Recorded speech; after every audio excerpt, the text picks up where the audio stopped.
Bien, bonjour à tous. Voilà, Bertrand.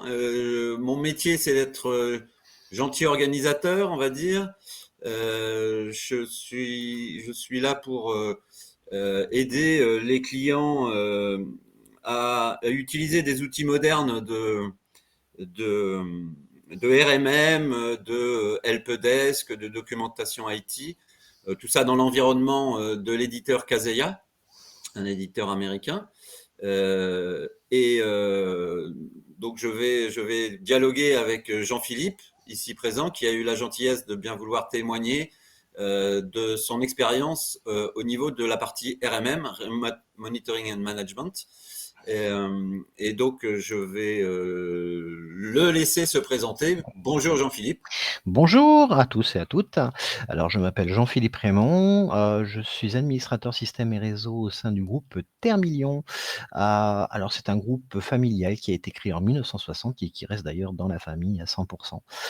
Nous sommes sous-traitants dans le domaine de l'industrie, au niveau du traitement thermique, des métaux et des alliages. Alors, qu'est-ce que c'est en fait? On améliore les caractéristiques mécaniques, alors telles que la dureté, l'élasticité, la résistance à la friction, la corrosion.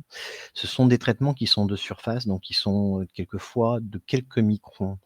Pour vous donner un exemple, on travaille pour le secteur de l'automobile, pour les pièces en mouvement dans les moteurs, dans l'aéronautique pour les pièces sensibles, type, au niveau des trains d'atterrissage. Ça nous arrive aussi de travailler pour le BTP. Alors un exemple, c'est les éclisses d'une grue, qui sont des pièces quand même qui doivent être résistantes à la torsion.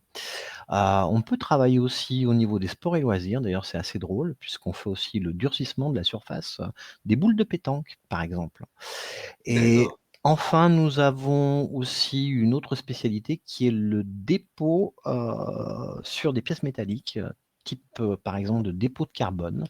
Alors ça peut être des pièces telles que des forêts de perçage, voilà, pour une, grande entreprise française de forêt, puisque nous sommes 100% français, et puis même aussi pour, les forêts des dentistes, donc des tout petits forêts. Donc peut-être que vous avez déjà été chez le dentiste et qu'il y a un de nos traitements qui a été utilisé pour vous soigner. D'accord, Voilà. d'accord, d'accord. Donc tu m'avais demandé de présenter ce petit schéma là. Ça veut dire que vous Oui. avez plusieurs sites en France, c'est ça?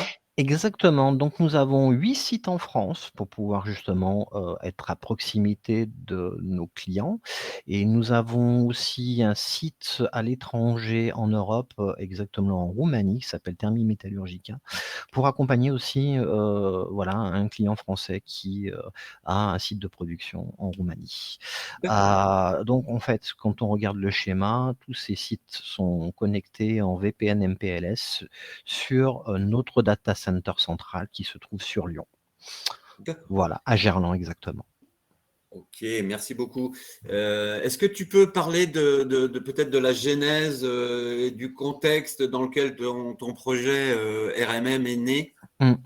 Alors, je suis rentré au sein de Terminion en 2017, et à l'époque, on avait en fait, le désir de pouvoir, administrer et avoir une vue globale de l'ensemble de notre infrastructure. Comme en fait nous avons, 8 sites plus un site en Roumanie, c'était quand même assez difficile de se déplacer tous les jours. Nous n'avons pas forcément de référents sur tous les sites, et forcément il n'y a pas d'informaticien sur les sites. Heu, Étant donné que je connaissais la solution Kaseya depuis très, très longtemps, pour une grande raison, c'est que j'ai été le premier client français D'accord. à l'époque en 2006, donc c'est pas tout jeune. Et c'est vrai que c'était une solution qu'à l'époque qui était, vraiment beaucoup utilisée, puisque ça nous permettait de contrôler un maximum d'éléments de l'infrastructure à distance. Dans ce type de logiciel, si on peut appeler ça un logiciel, puisque c'est plutôt, on va dire, un package de beaucoup de logiciels, n'est-ce pas, C'est ça. Bertrand? Oui. Ça nous permet de pouvoir justement récupérer beaucoup d'informations sur, l'ensemble des équipements sur les postes de travail et sur les serveurs. Ça nous permet bien sûr de D'accord. pouvoir faire aussi du remote control, c'est-à-dire du contrôle à distance, de la prise de main à distance, de l'assistance. Donc quand on a plusieurs sites, c'est quand même, voilà, des choses qui qui sont très, très importantes. Ça nous permet aussi éventuellement de pouvoir, en plus de vérifier les configurations, de pousser des configurations ou des installations en direct sur les différents éléments de notre réseau. Comme en fait, quand on regarde ce schéma, nous avons plusieurs types, on va dire, de VLAN et dont un VLAN industriel, c'était aussi important de pouvoir voir justement sur nos différents équipements industriels ce qu'il y avait et de pouvoir éventuellement y accéder, les contrôler à distance, que ce soit aussi pour nos collaborateurs qui auraient envie de contrôler ou avoir des informations à distance sur les équipements industriels, mais éventuellement aussi des sous-traitants ou des fournisseurs qui devraient agir sur les différents équipements pour faire de la maintenance ou faire de la réparation ou de l'audit. D'accord, donc en fait, l'outil est partagé entre vous sur la responsabilité Du SI, tout informatique, à fait, voilà. des Mhm. utilisateurs potentiellement qui veulent des infos et aussi des partenaires externes qui pourraient utiliser la solution pour se connecter à différentes machines. Tout à fait, c'est pour se C'est ça? connecter à différentes machines puisque derrière on peut avoir des automates, hein. Et puis aussi D'accord. l'intérêt pour eux, ça leur permet de savoir l'état de santé de la machine et à avoir, on va dire un bon résumé d'analyse, heu, des différents équipements avant même de devoir intervenir. Ça leur évite que ce soit à nous, comme à eux d'être obligés d'être sur place pour effectuer certaines opérations. C'est ça. Ah, Donc, voilà. même dans le milieu industriel, sur des automates ou sur des équipements un peu spécifiques, Voilà, du vous avez moment que pu utiliser VSA de Kaseya pour pouvoir remonter un certain nombre d'informations. tout à fait. D'accord. Surtout si ces équipements, en fait, sont sous des systèmes d'exploitation Windows, Mhm. parce que c'est vrai que ça nous permet de pouvoir installer un agent, l'agent Kaseya qui nous permet justement de pouvoir contrôler et récupérer un maximum d'informations, sur ce qui se passe sur un équipement. D'accord. OK. Voilà. Ben, merci de cette présentation. On va parler maintenant un peu des critères de choix, hein, c'est-à-dire comment et pourquoi vous avez retenu la solution Kaseya pour vous équiper. Alors c'est historique, c'était à une époque où, je me retrouvais avec aussi énormément d'équipements avant même d'intégrer Termillion et où il fallait absolument que je puisse gérer les choses à distance. Donc j'avais fait un audit à l'époque de l'ensemble des solutions qui existaient et en fait, il y a des solutions qui sont plus ou moins intégrées, plus ou moins lourdes et ce qui a, vraiment déterminé le choix de cette solution, c'était le fait qu'on accède à cette solution avec une interface web, quel que soit l'endroit où on se trouve dans le monde. Il n'y a pratiquement rien à installer sur le poste d'administration. On peut administrer l'ensemble de ses agents et de son réseau avec une interface web, c'est-à-dire avec n'importe quel type d'ordinateur. Et D'accord. c'est vraiment super important, parce que, bah, c'est vrai que quand on a une urgence, on est chez soi ou on est à l'hôtel ou ailleurs, on n'a pas forcément son poste de travail. Heu Si on a installé 500, logiciels, désolé, ou 500 applications, faire Ouais. des plugins, installer, je sais pas, une base de données ou autre chose pour pouvoir remonter des informations rapidement, c'est pas possible.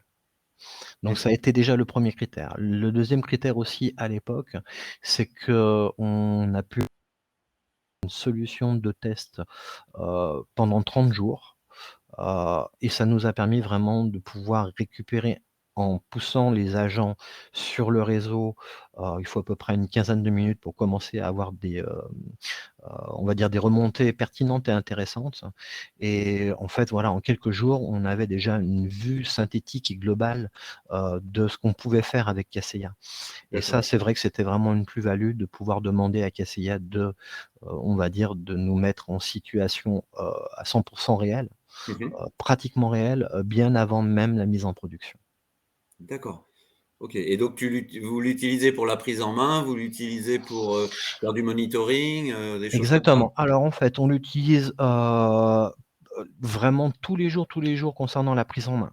Ça, c'est vrai que c'est quelque chose qui est vraiment important pour nous, parce que voilà, il faut que l'on puisse, assister, nos différents utilisateurs qui sont aussi nos collègues de travail, même s'ils sont, dans différents sites. Mhm. Ça nous permet aussi de pouvoir accéder et visualiser certaines, à certains, on va dire IHM industriel. Ça nous permet aussi de pouvoir effectuer des sauvegardes à la volée, des sauvegardes automatiques puisque, on utilise, l'agent Acronis qui est intégré à Kaseya. Oui, Ça nous permet aussi de pouvoir pousser, certaines installations. Je pense notamment, aux antivirus, pour une bonne raison, c'est que comme ce sont des IHM industriels, c'est-à-dire des postes sous Windows, mais qui peuvent être de XP jusqu'à Windows 10, oui. on ne peut pas mettre n'importe quoi au niveau des antivirus et Mhm. surtout, il faut que ce soit des antivirus qui soient light et qui soient lancés à la demande. Il ne faut pas que ça tourne en tâche de fond. Pourquoi? Parce que entre guillemets, «il y a une production» et il ne faut pas que l'antivirus mange l'ensemble du CPU ou des ressources système lorsqu'il y a une production ou il y a un lancement de programmation. D'accord. Donc c'est pour ça que c'était important pour nous aussi d'avoir un outil qui nous permette justement de contrôler à distance les choses et de le faire en dehors des heures de production. Que ce soit, voilà, les sauvegardes ou d'autres types de traitements ou D'accord. d'actions qui sont faits D'accord. sur les postes industriels. Je crois savoir, Jean-Philippe, que quand tu avais commencé l'expérience Kaseya, il y a donc de nombreuses années, tu avais travaillé avec un partenaire en Suisse. Oui, Euh, je pense que depuis, tu travailles avec la société VIP IT. Est-ce que ça oui. t'a apporté des choses? Qu'est-ce que tu en penses? Alors, à l'époque, c'est vrai que, j'avais démarché directement la Suisse parce qu'en fait, c'était la seule personne francophone dans l'univers de Kaseya. Mhm. Mais c'était Kaseya en Suisse, hein, de toute façon, hein. C'était l'antenne, européenne de Kaseya qui était en Suisse à l'époque en 2006. D'accord. Donc il y avait même pas entre guillemets 2 partenaires, et c'est vrai que, heu, un partenaire comme VIP, enfin voilà, comme vous, nous ont permis quand même de pouvoir véritablement, faire des choses beaucoup plus intéressantes, dans le sens où un accompagnement de proximité, c'est très important parce que même si on connaît très, très bien le produit, ce Mhm. produit-là, en fait, c'est faire beaucoup de choses. Et ça Oui, peut devenir vraiment très compliqué, dans le sens où il ne faut pas faire n'importe quoi parce qu'on peut pousser des configurations.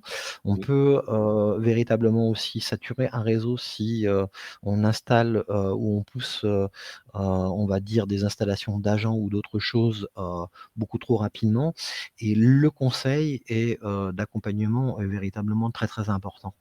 Parce que ça nous permet justement de pouvoir discuter des évolutions du produit, d'avoir des conseils sur, l'utilisation du produit, d'avoir Mhm. aussi un support qui est important puisque ce produit quand même malgré tout, touche à notre infrastructure. Bien sûr. D'accord. Donc c'est pour ça qu'on vous fait entièrement confiance sur l'accompagnement que vous nous faites, tous les Mhm. jours, par rapport à l'utilisation du produit, à l'exploitation et puis surtout, voilà, comme on a besoin de reporting, on a besoin d'outils, éventuellement de conseils sur la sécurité, on s'appuie sur vous pour, voilà, ce genre de choses. D'accord. Ok, bah c'est parfait. Je te propose que peut-être tu puisses nous décrire les étapes du déploiement que tu as fait. Et puis, très clairement, hein, parler aussi des difficultés rencontrées s'il y en a, hein.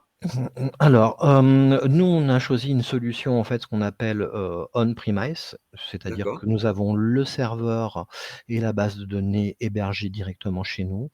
Ça ne pose aucune difficulté, on va dire, pour un SI, d'installer ce genre de choses-là. Mhm. C'est sur une infrastructure VMware, donc c'est, un serveur qui est virtualisé, mutualisé, donc il n'y a aucun souci particulier. Donc c'est la première chose à faire de toute façon si on veut faire du on-premise, c'est d'installer le serveur. L'ensemble de la documentation est très claire et très accessible en anglais et puis votre support, Bertrand, nous a Mhm. permis aussi quand même de pouvoir finaliser la première installation et paramétrage. Mhm. Ensuite, une fois qu'on avait fini, l'installation et le paramétrage, ce qu'on a fait en fait, c'est on a installé les premiers agents sur les postes pour avoir, les différentes informations, qu'on qu'on voulait sur les postes et D'accord. pouvoir justement tester, dans un premier temps, le remote control parce que c'était vraiment, le critère le plus déterminant et surtout sur tout l'univers industriel. Ok. Et Voilà. ce déploiement qui est automatique, c'est bien déroulé, quoi. Le déploiement automatique s'est bien déroulé, surtout que nous, on avait une expérience, enfin moi j'avais une expérience auparavant où j'avais eu un collègue qui avait poussé sur l'ensemble, enfin c'était pas chez Termilion, hein, c'était, dans Mmh, une autre expérience, dans une autre vie et qui avait poussé, l'ensemble des agents, simultanément sur l'ensemble de notre infrastructure mmh, et ça avait vraiment posé des gros problèmes. Pourquoi? Parce que là, forcément on a eu, des problèmes de goulot d'étranglement oui, et voilà et un écrasement du débit oui, général sur l'ensemble des sites. d'accord. Donc c'est vrai que c'est aussi important, voilà, quand on n'a pas forcément l'expérience du produit, d'avoir un accompagnement pour, les premiers paramétrages, et pour faire en fait les, on va dire les opérations basiques et pouvoir faire les premiers tests. D'accord. Voilà. Et donc ensuite, à l'issue d'avoir poussé les agents, et donc d'avoir pu, faire en fait un inventaire complet de ton SI, Mmh. tu t'es mis à utiliser au fur et à mesure les autres modules? Heu, Voilà et puis oui, c'est vrai que, comme le produit évolue, chaque année, oui. il y a de nouveaux modules qui se mettent en place et donc c'est vrai qu'on effectue des tests sur ces modules et au besoin, si on voit véritablement que le module est pertinent, on va l'installer, le déployer. D'accord. Donc c'est vrai qu'au départ, il y a vraiment des modules qui sont intéressants. Moi, j'ai parlé du remote control parce que c'est vrai que c'est vraiment une bonne plus-value Oui. puisque c'est entièrement sécurisé. Le flux est entièrement sécurisé de bout en bout et il ne passe pas, par des, serveurs qui sont à l'autre bout du monde Mmh et mh. ça aussi, c'est important de le signaler, parce que je pense qu'on a tous besoin de sécurité. D'accord. Hem Après, c'est toute la le passage aussi au niveau de l'audit, c'est savoir ce qui se passe sur les postes. Mmh mh. Déjà d'avoir un inventaire, de, l'ensemble, des composants matériels, de l'ensemble des composants logiciels. L'ensemble des composants matériels, nous, ça nous aide beaucoup parce qu'en fait, comme on a, des matériels hétéroclites, surtout dans le domaine industriel, ça nous permet, par exemple, lorsqu'il y a un crash de disque dur ou n'importe quoi, savoir exactement par quoi remplacer. Voilà, par un modèle identique ou équivalent. Donc c'est vrai d'avoir, l'ensemble des spécificités, d'un poste de travail, c'est Oui. important, surtout dans un domaine comme ça. Donc l'audit a été très, très important. Ensuite, la deuxième chose aussi, c'est au niveau des sauvegardes et de tout le reporting sur les sauvegardes. Par exemple,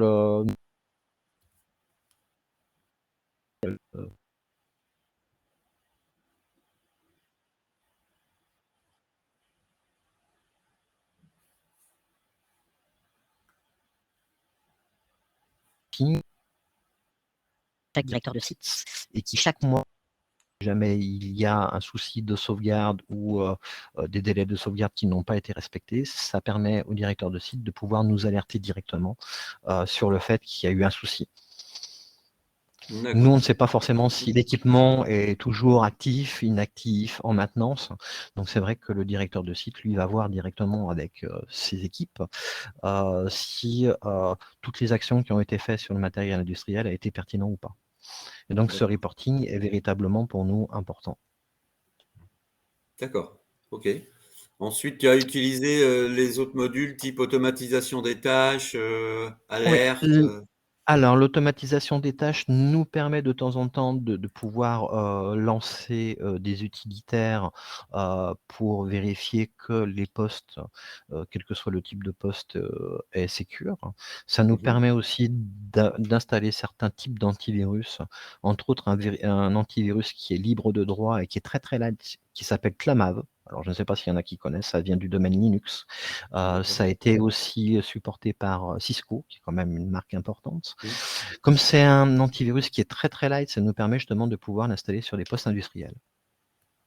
D'accord. Le contrôler, vérifier qu'il est bien installé, de pouvoir lancer justement avec l'automatisation à distance les mises à jour et aussi faire du scan et récupérer le reporting du scan. Voilà typiquement, ce qu'on a fait au D'accord. niveau de l'automatisation. Au niveau aussi automatisation, quelquefois, ça nous arrive de pouvoir, faire de l'automatisation pour modifier des clés de registre, resynchroniser, le timing des horaires, voilà ce genre de choses-là. D'accord. OK. Et cette automatisation des tâches avec le module de scripting de Kaseya, tu le trouves, efficace. Alors en fait, c'est vrai qu'il couvre énormément, on va dire de fonctionnalités qui correspondent à l'univers Windows, donc Mmh, c'est ça qui est bien. L'intérêt, c'est que c'est centralisé, et c'est surtout qu'il y a une vue globale, et c'est vrai que c'est super sympa pour, bah, voilà, pour ceux qui ne savent pas forcément faire du scripting, mais qui veulent avoir une vue globale si ça s'est bien passé, si ça s'est pas bien passé, éventuellement avoir justement aussi, le stockage des résultats, mmh, voilà, de l'état, et de voir si ça s'est bien passé. C'est vrai que malgré tout, il est très, très pratique, d'accord. et on va dire que la façon aussi, de paramétrer, moi, je la trouve personnellement assez simple. Ouais, OK. Après, il est vrai que quand on veut faire vraiment des choses très complexes ou qu'on veut s'attaquer à la base de registres et cetera, je ne ferai qu'un conseil, c'est justement voilà, d'avoir un accompagnement de, proximité, et justement, c'est pour ça que l'on vous a sollicité. Bien sûr, ça marche. En termes de mise à jour, de sécurité Microsoft et cetera, tu utilises le module, de patching? Alors, en fait, il y a 2 modules. Alors, il y a le patch management et l'autre, Software c'est le management, ouais. software management. Donc en fait, on utilise l'un ou l'autre, en fonction du type de poste. Exactement. D'accord. Pourquoi? Parce qu'en fait sur, le patch management, l'intérêt c'est qu'il y a la possibilité d'installer un cache sur chaque site, Mmh. qui nous permet justement de pouvoir pousser les mises à jour et ne pas faire en sorte que, les mises à jour soient, décentralisées et que tous les postes soient obligés de télécharger chacun leur mise à jour de leur Ouais, c'est côté. pour éviter, en fait, de surcharger ta bande passante de sortie, j'imagine? Exactement, tout à fait. D'accord. Pourquoi? Parce qu'en fait, tout ce qui concerne internet est centralisé sur le site de Lyon, Mmh. sur notre D'accord. data center. Ouais, Donc bien sûr. voilà, ça nous permet d'alléger un peu les choses et puis aussi de délayer, le téléchargement, dans des plages horaires, qui correspondent en fait à une moindre activité, D'accord. OK. par rapport à voilà, à nos différents sites. Pourquoi? Parce qu'ici, en fait, on travaille 24 heures sur 24, 7 jours sur 7 au niveau de la production. Oui, c'est clair, c'est clair. Monde de production, donc des horaires un peu spécifiques, ouais. Voilà, tout à fait, oui, il y a toujours, voilà, un équipement qui tourne, avec des personnes éventuellement au niveau de l'industrie qui vont surveiller ces équipements. Donc c'est pour OK. ça aussi que c'est important de pouvoir récupérer certains types d'alertes sur les équipements, de savoir si ils sont bien fonctionnels, s'ils sont bien branchés, s'il n'y a pas de problème d'espace disque, Ouais, forcément, voilà. Si ce sont des choses qu'on monitore, au niveau de Cassia. d'accord. Et alors, comme ça, toi, ça fait pas mal d'années que tu travailles avec, je pense que tu as dû, te rapprocher aussi de notre communauté, hein, notre communauté Kaseya. Oui, tout à fait. C'est Qu'est-ce que vrai que tu peux en dire? alors au niveau de la communauté des utilisateurs Kaseya, elle est quand même très active.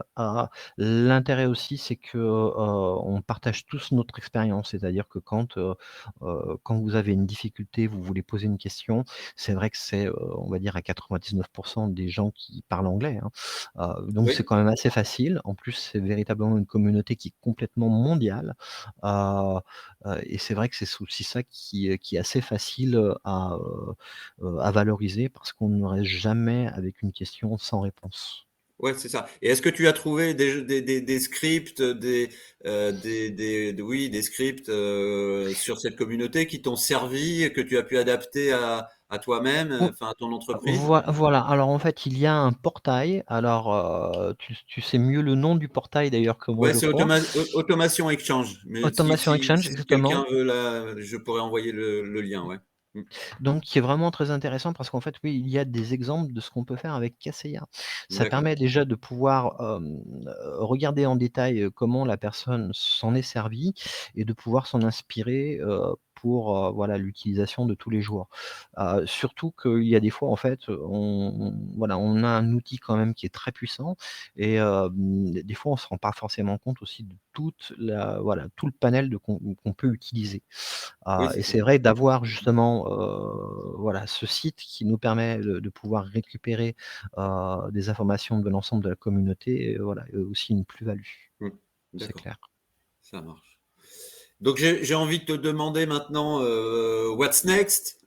Comment tu vois l'évolution? Est-ce que tu es plutôt sur continuer à approfondir le produit ou aller chercher d'autres utilitaires de l'environnement Kaseya comme les backups Office 365, la partie helpdesk, la partie monitoring plus sans agent. Je sais pas, tu vois Alors comment oui, l'avenir autour de Kaseya? alors nous, c'est la partie monitoring sans agent, puisqu'en fait, forcément, nous avons des équipements systèmes et réseaux sur l'ensemble des sites, hein, Oui. et nous aimerions justement, monitorer ça, inventorier ça, Mmh. superviser tout ça. Alors je pense que comme tout le monde connaît Nagios, Mmh. mais c'est vrai que si l'on peut faire beaucoup plus que Nagios, ce serait Mmh. aussi, très intéressant, et puis c'est surtout aussi toute la partie, discovery, inventaire que sait faire Kaseya, ça on le sait. Oui. Et peut-être aussi voir justement avec vous, un autre pan de KCA qui s'appelle Traverse, Oui, c'est ça. OK. qui voilà, qui est aussi une évolution et une extension de VSA qu'on a actuellement. D'accord. OK. Donc, Ensu partir vers aussi du monitoring sans agent, mmh, et centralisé dans la console, VSA centrale, heu, voilà, pour tout à garder fait. toujours Heu cet intérêt, ouais. OK. Exactement, en sachant qu'il y a quand même énormément d'équipements qui sont sur le protocole SNMP, où on Mmh mh. pourrait récupérer ou éventuellement contrôler certaines choses justement, en plus de nos postes de travail et de notre domaine industriel. D'accord. Bah, écoute, merci Jean-Philippe de tout ça. On va voir si on a quelques questions, hein. Si vous avez des questions, n'hésitez pas. Jean-Philippe pourra y répondre et moi-même si je peux y répondre. Avec grand plaisir. Donc, je ne sais pas si on a des questions dans le chat.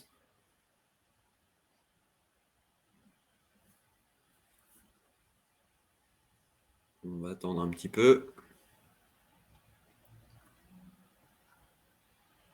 Mmh.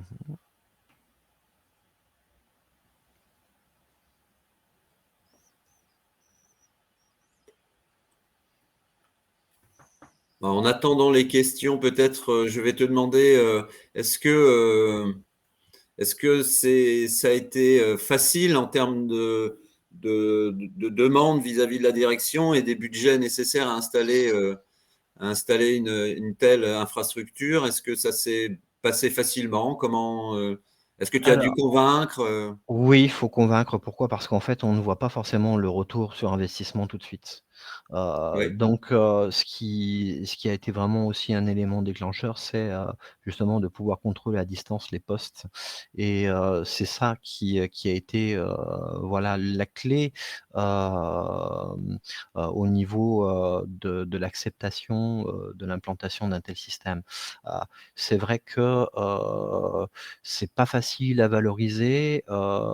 Pour nous, on gagne du temps, on est beaucoup plus performant, on s'occupe de choses qui ont une valeur ajoutée et pas forcément, heu, voilà, on délègue au produit quand même une bonne partie de l'automatisation.